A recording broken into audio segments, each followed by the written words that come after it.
yang pertama, bahwa kematian kedua itu adalah instrumen, alat Allah. Api yang ada di situ.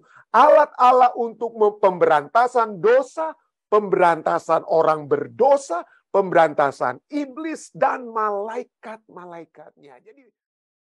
Dan poin kedua, kematian kedua adalah proses. Itu adalah satu proses yang sudah dimulaikan.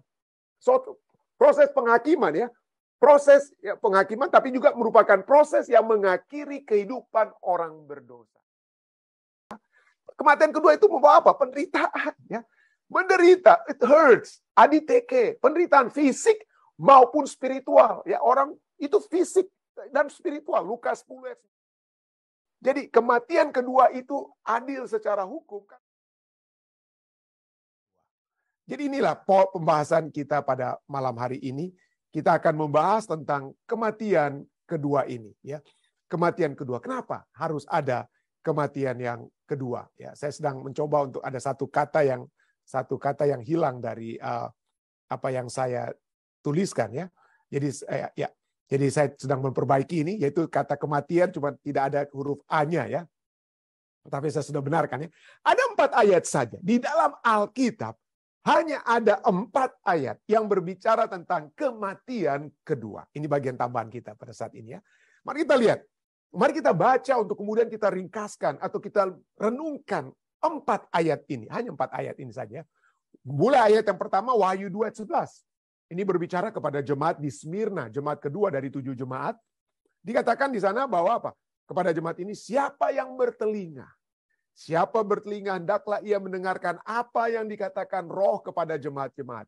Barang siapa menang, barang siapa yang akan masuk dalam kerajaan surga, ia tidak akan menderita apa-apa. Jadi kata yang berhubungan dengan kematian yang kedua, ya dikatakan apa? Kata menderita.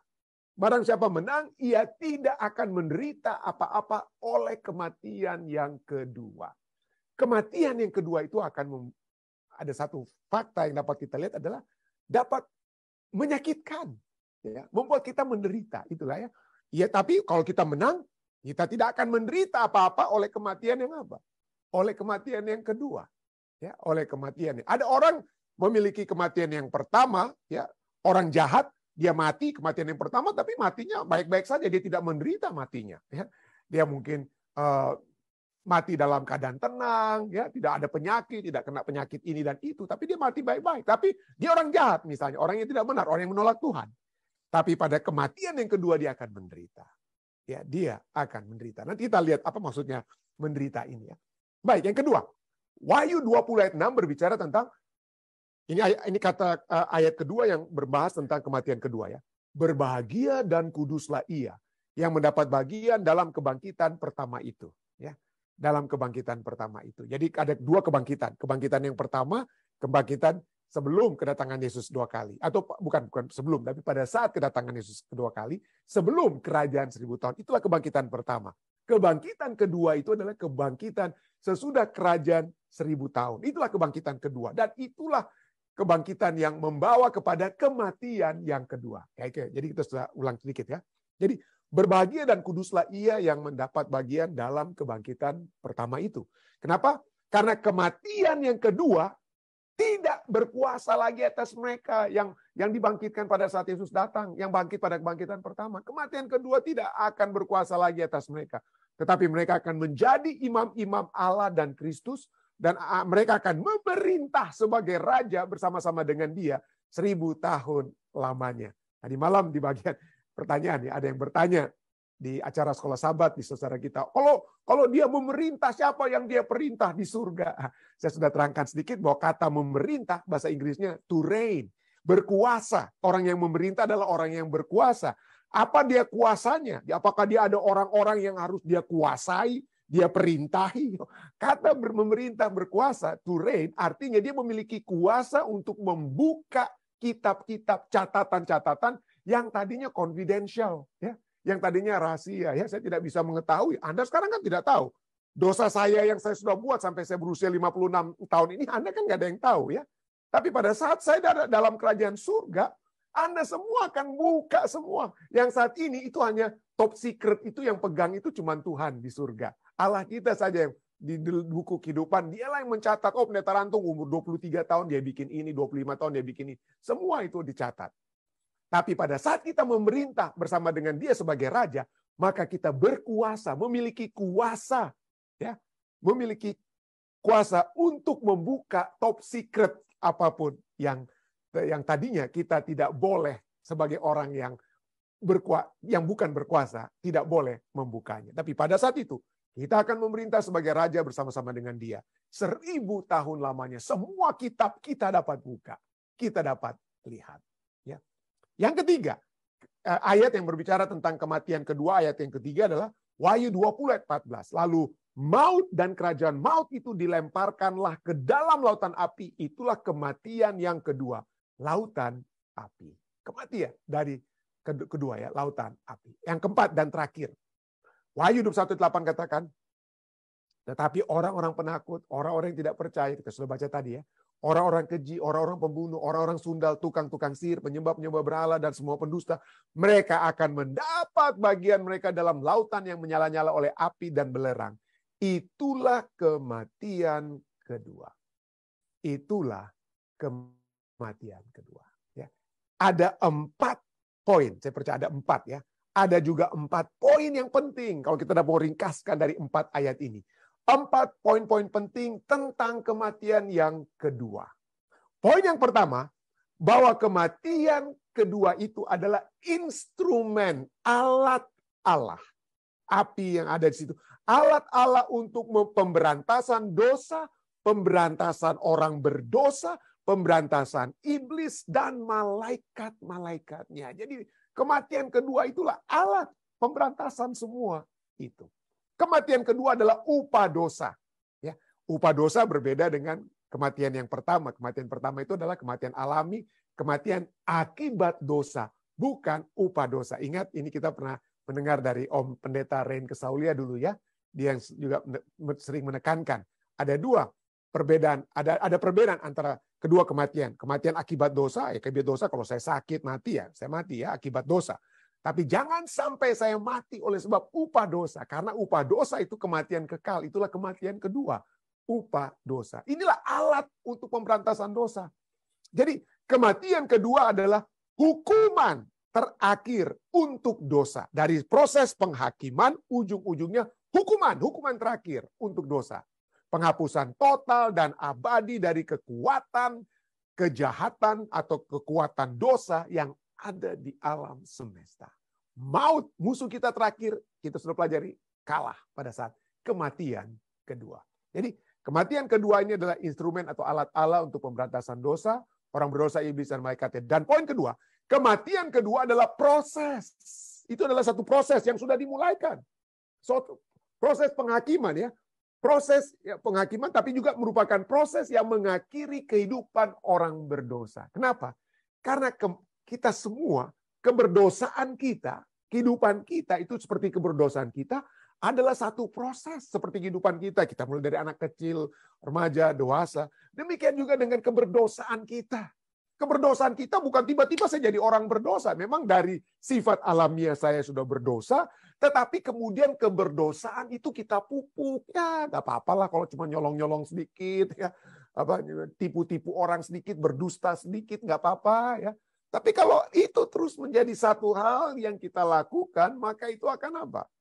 Itu akan berlipat ganda, akan bertambah, akan menumpuk.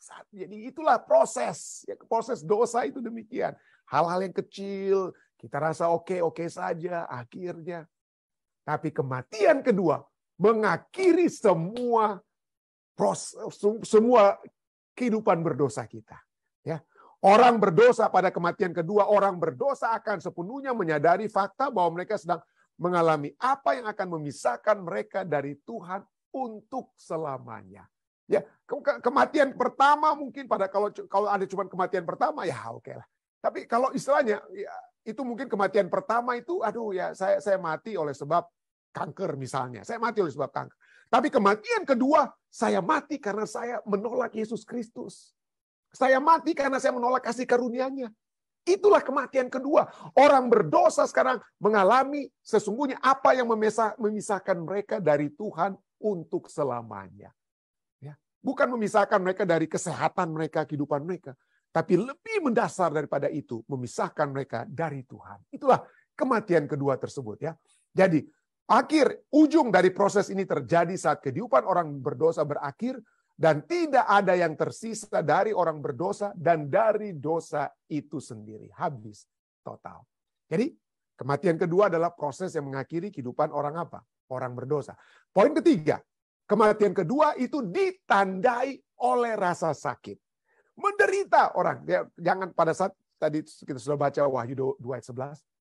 Ya, berbahagialah orang yang menang karena dia tidak akan mengalami penderitaan oleh sebab kematian kedua.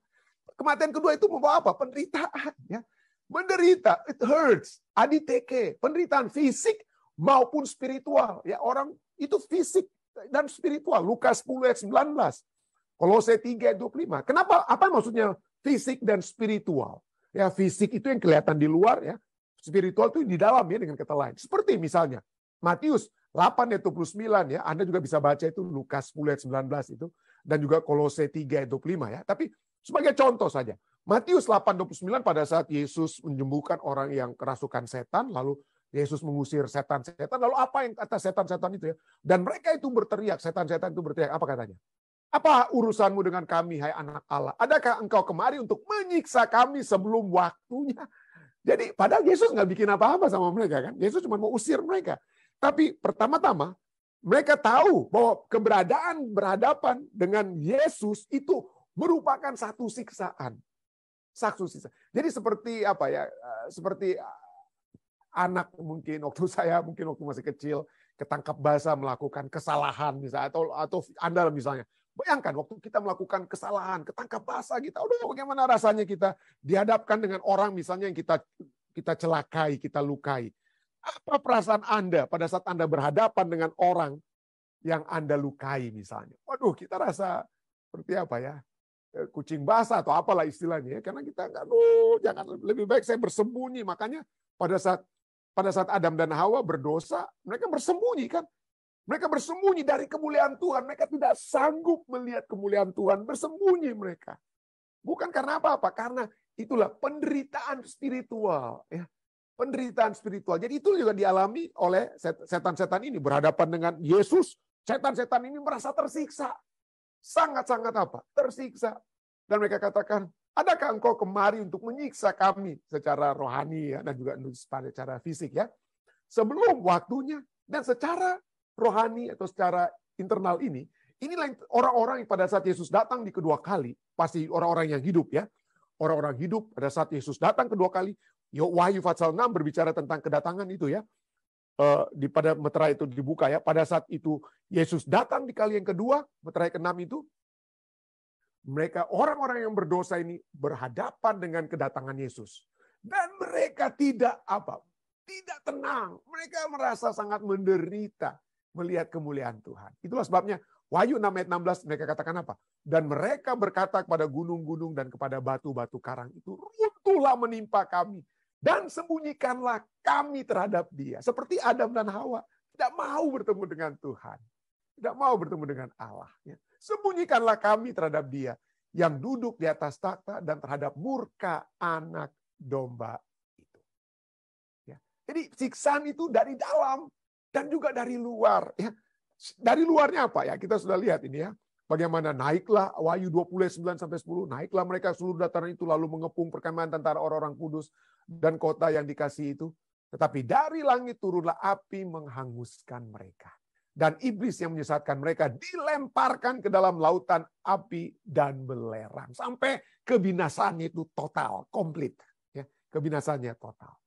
Jadi itulah. Siapa yang tidak sakit waktu dibakar? Kita aja kalau kebakaran sedikit tangan kita, peluh, ya, orang bilang peluh atau apa, ya, sakit juga, ya. Apalagi kalau dibakar. Waktu lalu saya pernah melihat video, nggak tahu kenapa itu dicantumkan di video, ya, orang ISIS membakar, ada orang yang pilot daripada Syria atau ditangkap gitu, lalu dibakar di kerangkeng. Mengerikan sekali, saudara. Tapi itu, ya, sakit sekali itu. Tapi memang habis itu habis, ya. Sakit, tapi tidak untuk selama-lamanya. Begitu orang yang mati, ya sudah habis, ya. Habis, dibakar. Anyway, jadi itulah poin yang ketiga. Jadi kita sudah melihat beberapa poin, ya. Yang pertama, kematian berdosa, instrumen Allah untuk pemberantasan kematian dosa. Lalu instrumen Allah, kematian kedua adalah proses mengakhiri kehidupan orang berdosa. Yang ketiga, kematian kedua adalah ditandai oleh rasa sakit. Dan yang terakhir, bahwa kematian kedua ini menandakan keadilan hukum Allah. Atau Allah melakukannya itu pada saat kematian kedua itu diberikan, itulah tanda itu adalah keadilan secara hukum. Ya, kenapa? Karena hukum katakan apa? Upah dosa adalah apa? Upah dosa adalah maut. Roma 6 ayat 23. Upah dosa adalah maut menurut Roma 6 ayat 23. Kolose 3:25 juga katakan, barang siapa berbuat kesalahan, ia akan menanggung kesalahannya itu. Karena Tuhan tidak memandang orang. Jadi kita membuat kesalahan. Apa standar kesalahan kita? Kita sudah bahas, tapi kita ulangi sedikit lagi ya. Apa standar yang menyatakan saya ini salah atau tidak salah? Apa standar Tuhan menghukum kita? Apa standar hukuman Tuhan? Apa standarnya? Apakah karena warna kulit saya? Karena apa standarnya? Warna kulit saya, suku saya apa? Apakah itu standarnya saya itu akan dihukum masuk surga atau tidak masuk surga? Tidak. Standar hukuman itu apa dikatakan sini? Tindakan-tindakan kita. Kita sudah bahas waktu lalu ya. Ia akan menanggung kesalahannya. Tuhan tidak memandang orang dari rasnya, sukunya, tidak. Tapi yang Tuhan pandang adalah tindakan kita. Adakah tindakan kita ini sesuai dengan kehendak Tuhan atau tidak? Ya. Itulah sebabnya 10 firman Tuhan itu jangan kita katakan jangan tidak berlaku lagi, saudara ya. Karena itulah standar penghakiman Tuhan. Apakah saya mengingini milik orang lain? Apakah kalau saya mengaku saya mengasihi Tuhan, apakah saya akan menyembah patung lain? Apakah kalau saya mengakui saya mengasihi Tuhan, apakah saya akan menyebut nama Tuhan dengan sia-sia? Memiliki ilah lain? Apakah saya menyatakan kasih saya kepada sesama manusia? Saya bersinah dengan istri mereka? Atau saya mengingini barang milik mereka, saya mencuri, membunuh? Tentunya itulah standar daripada kita. Tentunya diselamatkan bukan karena 10 hukum, bukan karena tindakan, bukan. Kita diselamatkan hanya oleh kasih karunia Tuhan. Tapi pada saat kita diselamatkan, adakah kita memiliki kehidupan seperti orang yang apa? Diselamatkan. Jadi kematian kedua itu adil secara hukum karena memang ini adalah orang-orang yang telah dalam kehidupan mereka melakukan tindakan-tindakan yang salah. Tindakan-tindakan yang melanggar firman Tuhan. Tindakan-tindakan yang melanggar firman Tuhan. Jadi ada keadilan. Ada keadilan di dalam kematian kedua. Nah, inilah pada saat kita masuk dalam kerajaan surga, dikatakan kita akan menyanyikan lagu ini dengan ini. Kemudian pada hari itu aku mendengar seperti suara nyaring dari himpunan besar orang banyak di sorga. Waduh, apa yang mereka katakan? Apa yang mereka nyanyikan? Orang banyak yang di sorga itu. Apa yang mereka katakan? Ya, haleluya, haleluya. Keselamatan dan kemuliaan dan kekuasaan ada pada Allah kita. Sebab benar dan adil. Aduh, biasanya saya taruh tanda merah di sini ya. Sebab benar dan adil segala penghakimannya. Karena ialah yang telah menghakimi pelacur besar itu yang merusakkan bumi dengan percabulannya. Dan ialah yang telah membalaskan darah hamba-hambanya atas pelacur itu. Dan untuk kedua kalinya mereka berkata, haleluya. Ya, asapnya naik sampai selama-lamanya. Saya bersyukur pada Tuhan. Karena kasih-Nya yang begitu besar. Keadilannya yang Dia akan tegakkan. Sehingga kita yang walaupun mungkin akan mengalami kematian yang pertama. Mungkin ya kalau Yesus belum datang, saya bisa mati. Saya akan mati. Saya pasti mati. Ya, kalau Yesus belum datang. Tetapi saya bersyukur oleh sebab Yesus yang telah mati, maka saya tidak akan mengalami kematian kedua yang menyakitkan secara fisik dan spiritual. Sangat-sangat menyakitkan. Kenapa? Karena ada Yesus yang sudah mati. Tahukah Anda, Yesus kematian yang mana yang Yesus alami? Ya, kita sudah berbicara, apakah Yesus memiliki kematian oleh sebab akibat dosa atau upah dosa? Yesus mati pada kematian yang kedua. Ya, penderitaan, ya, seperti saya katakan tadi. Ada orang yang tidak benar, orang jahat, matinya itu tidak rasa sakit, ya, dengan kata lain, ya. Kematian pertama itu tidak menyakitkan mereka, ya. Mati tenang-tenang, mati dalam rest in peace. Tapi Yesus pada saat dia mati, dia mengalami rasa sakit baik di dalam maupun di luar. Di dalam sampai dia harus berpeluh darah. Sampai dia harus berkata, ya Bapa, kalau bisa biarlah cawan ini berlalu daripadaku. Dia merasa dia tidak ingin terpisah dengan Bapanya. Dia bergumul dengan Bapanya. Oleh sebab dia tidak ingin terpisah dengan Bapa. Tetapi kematian kedua tersebut telah memisahkan Yesus dengan Bapanya, saudara. Supaya kita tidak akan terpisah dengan Bapa kita. Supaya kita tidak akan terpisah. Bukan hanya Yesus yang harus menderita dengan penderitaan secara psikis, ya, tapi secara fisik dia dianiaya. Kalau Anda pergi ke Yerusalem, Anda akan melihat bagaimana menurut tour guide, ya, inilah tempat Yesus jatuh begini sesuai dengan Alkitab, betul, ya. Yesus jatuh, dia tidak sanggup lagi untuk mengangkat salibnya oleh sebab begitu hebat dia telah dihancurkan tubuhnya, dengan kata lain, ya. 39 kali dia telah disesah. 1 kali lagi dia akan mati. Ya, 1 kali lagi dia akan mati. Itulah sebabnya Yesus telah mengalami kematian yang kedua. Tetapi kita yang menerima dia tidak akan mengalami kematian yang kedua. Ya, kita bersyukur dan marilah kita bersama-sama berseru, haleluya. Haleluya, sebab benar dan adil segala penghakimannya. Allah kita adalah Allah yang adil dan benar. Saya baik di dalam nama Yesus. Amin. Menarik sekali pelajaran ini. Mungkin ini ada berhubungan dengan apa yang telah terjadi mungkin 2 tahun atau ya 2,5 tahun belakangan ini, oleh sebab begitu banyaknya mungkin orang-orang yang telah beristirahat di dalam Tuhan, ya, dan juga oleh sebab adanya oleh sebab adanya pandemik, sehingga kita memiliki satu pelajaran sekolah sahabat yang menyatakan tentang tentang masalah-masalah yang sedang hadapi saat ini, penderitaan, kematian, dan adanya tentu saja pengharapan yang dapat menjadi bahagian kita.